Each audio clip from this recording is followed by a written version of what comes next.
Hey everyone, welcome to yet another news video, and we're getting back to community shoutouts. This time around, I've always known this person as the brother of Lockdown to Goat, but Jazzy B Productions. It's their time for a shoutout, and they are very close to 1,000 subs. Congratulations, brother of Lockdown. I hope that you're able to cross that, possibly by the end of the year. I've seen some of their stuff. It's actually really fun. It's a lot of YouTube shorts, kind of mini videos, a lot of editing and music videos. I quite like it. But I always love to see the brother of Lockdown pop up in the comments, so hopefully a couple of eyes can go their way now. Speaking of, this isn't really a shout out to this channel. I like Triple Takeover. I think they're a really fun toy cast. But the reason I'm bringing this up is, of course, we are ultimately a news video about Transformers toys. They had a really cool interview with Brian Parrish. Brian Parrish is someone who specializes in the collaborative toys that Transformers has been doing as of late. So think like these photos here, the Mandalorian, Party Wallop, the Knight Rider crossover figure. I think that these are some of the best crossover toys we've ever had. I think they had to go back to maybe Ectotron to find the ones that I think were even better. And I think that it was a lot of cool things that we learned from Brian Parrish, just how these things come about, how you have to have so many different approvals and screening processes to make sure that both companies are okay with what you're doing. It seems like it's a real nail-biter, a real nerve-wracker, but it just goes to show how great these designers are, that they're able to deal with all the corporate sabotage and all the out-of-touch old folks to still be able to produce some pretty fun toys. Now we're going to get into sightings. My apologies, I don't know why there was just like a black hole there. Oh, well, there it is again. That might just be a thing going forward. We're finally getting some in-hand reports of Overcharge. That is the new Legacy United repaint of Blitzwing. He looks fine. He looks okay. And all the reports are basically saying, yeah, he's Blitzwing with less paint. If you're into Overcharge, I'm happy for you. He's a cool-looking toy, but there's not much to write home about there. There is the Bump of Chicken Optimus. He's starting to come out, and he just looks wild. I might pick this guy up if I ever get a good deal on him, because he looks sick, and everybody seems to say that the mold is holding up pretty well. And then these. Yep. That is the Aldi model kit line. Don't they just look so good together? Still no mentions if these guys are going to come out to the United States. I want to start looking into, can I import these in from China perhaps? Maybe they're on eBay. Because, just look, they're beautifully rendered. The scaling here is just perfect. I would love for these to come out in the States, even if they're, only online. Because I feel like these guys could very happily coexist with Blockies and just be another great miniature blind box set. Third Party had a little bit to go over this week, mostly just upgrade kits. New Age is doing an upgrade kit for Studio Series Concept Megatron. They're going to give him a new fusion cannon, a new back gun, and a new head. So basically all the things people complain about, they're working on. It looks fine. What's more interesting to me is DNA Design is going to be doing upgrade kits for the Studio Series Transformer 1 guys. So Optimus is going to be getting a new, more film-accurate head. He's going to be getting different forearms, a little bit of additional height. Megatron's getting a ton of work. New head, new midsection, new hips, new guns. Megatron is almost a completely new toy. I'm kind of into this. If I can get a second version of this Megatron, I'd probably get the upgrade kit, because I do like the normal Megatron a lot. I think he's a lot better than Optimus. Official reveals. There wasn't much, but, a little bit. Cyberworld. We still don't know what the toys look like, but we're seeing more of the price points. It looks like they're going to occupy the $15 to $20 range. But what was interesting to me is that we know that there's going to be a big Megatron toy. There's going to be a big Grimlock toy. Both of those are going to be about $60. And then there's going to be a $100 toy that's going to be a big Scorponok thing.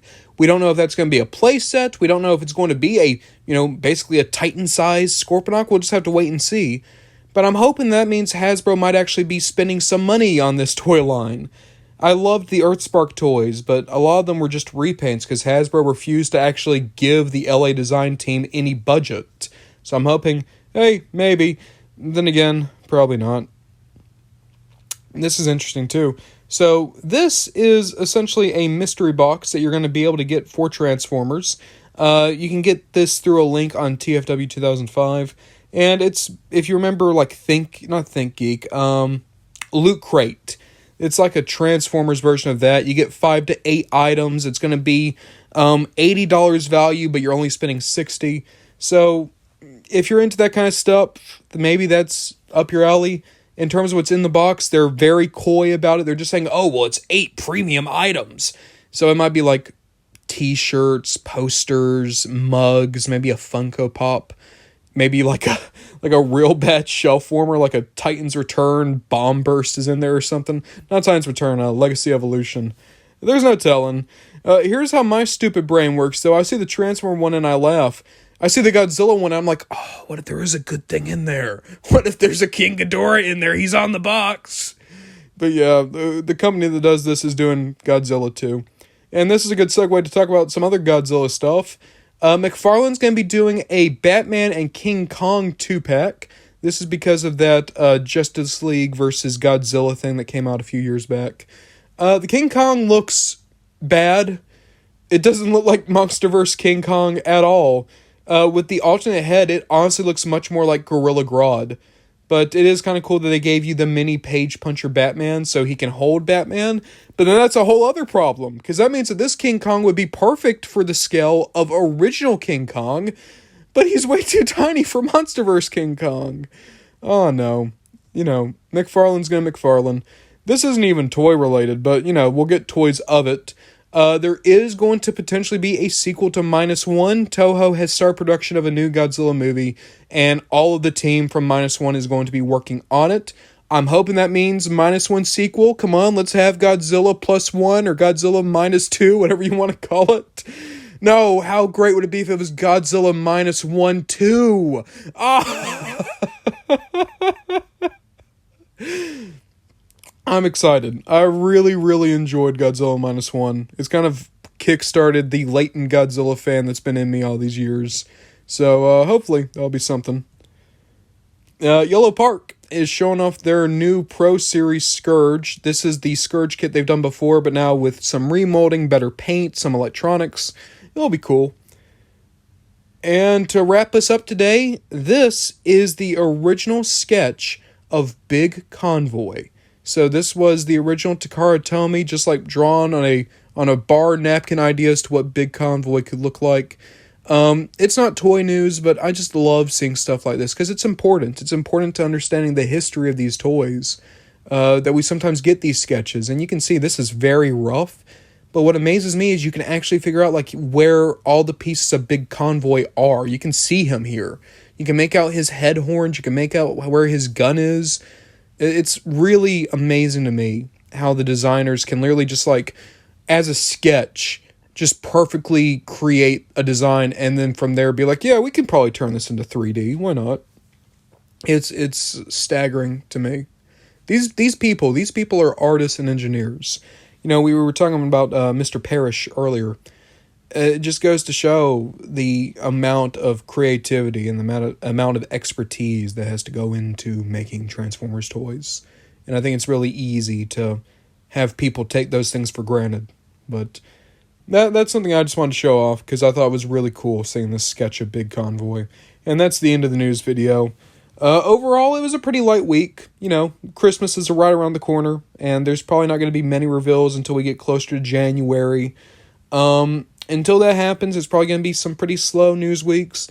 I might start including Godzilla stuff in the news weeks just because I've really fallen into a Godzilla pit, and maybe there's going to be a place for Godzilla to be a more permanent thing on the channel. But, it just kind of depends on what you guys think and how I continue to enjoy Godzilla. It might be in a month I say, I'm done with Godzilla. It might be that Godzilla becomes the second big thing on the channel. In any case, we're just having a good time, figuring out what we're doing. Many Toys of Swindle coming out this week. That's going to be exciting. And until that happens, guys, I guess we're just going to have to see what we get up to next time.